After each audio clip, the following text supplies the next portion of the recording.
Let's start with Jane Wyman, born Sarah Jane Mayfield, January 5, 1917, in St. Joseph, Missouri. Her childhood was tough. Her parents split, her father died, and she was raised by foster parents, the Folks. But Jane was resilient, with dreams bigger than Missouri. As a teen, she sang on the radio as Jane Durrell, her first taste of showbiz. That spark pushed her west to Hollywood, chasing the movies. She started at the bottom chorus girl, uncredited roles, anything to get noticed. She worked hard, never expecting overnight stardom. In the 1930s, she signed with Warner Brothers and became Jane Wyman, a new name for a new life. She dyed her hair, took every role, and learned her craft. Slowly, people noticed her talent and that undeniable spark. She wasn't just born a star.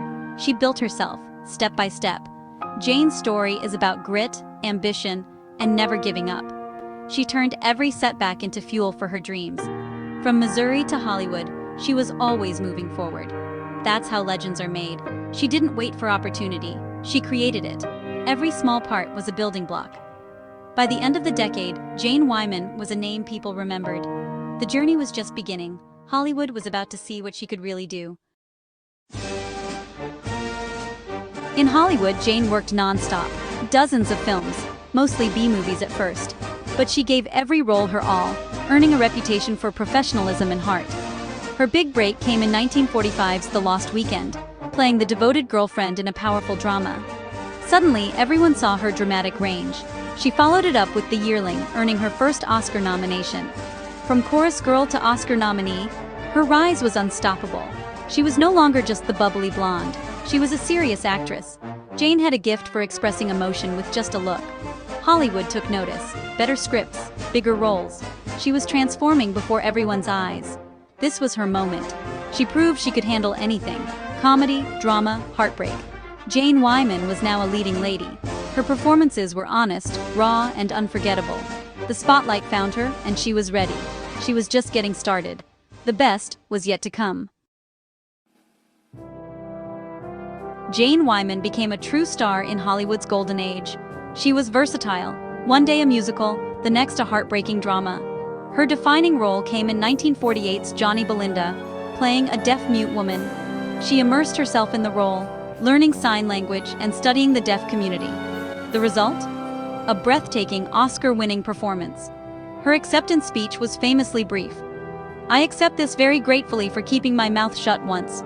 I think I'll do it again." Classic Jane, humble and witty. She followed Johnny Belinda with more hits: Stage Fright, The Glass Menagerie, Magnificent Obsession. What set her apart was her emotional honesty. When Jane cried, you believed her. She made every story feel personal and real. She wasn't just acting, she was feeling. Audiences connected with her on a deep, human level. Her performances defined an era. Jane Wyman's legacy was built on truth, talent, and heart. She made Hollywood magic feel real, and she did it all with grace. What made Jane Wyman so beloved? It was her authenticity. On screen, she played strong, resilient women, characters who faced adversity and found strength. Audiences saw themselves in her roles. She brought quiet courage and warmth to every performance. Off-screen, Jane was elegant but approachable, never a diva, always professional. She was a fashion icon, but her kindness shone through. People admired her style, but loved her heart. Her marriage to Ronald Reagan fascinated the public, but she kept her private life private. In a world of gossip, her dignity stood out. She handled fame with class and grace. Jane felt real, relatable, human, inspiring. She played ordinary women in extraordinary situations and made us care. That's why she remains a Hollywood legend. She was more than a star. She was someone you could root for. Jane Wyman made us believe. Jane Wyman's career spanned 7 decades, an incredible feat. She adapted from black and white films to color, from movies to TV. She was nominated for 4 Oscars, winning for Johnny Belinda. She also won 2 Golden Globes, including one for her TV role in Falcon Crest. In the 1980s, she reinvented herself as Angela Channing on Falcon Crest, a new generation's icon. Jane was never just a relic of the past. She was always relevant. Her star on the Hollywood Walk of Fame is a permanent tribute, but her real achievement was her body of work, films and shows that still move us. She created timeless characters, performances that endure. Her legacy isn't just in awards, but in the emotions she stirred. She gave her life to her art, and it shows. Jane Wyman was a pillar of Hollywood. She inspired generations of actors and audiences. Her dedication set the standard.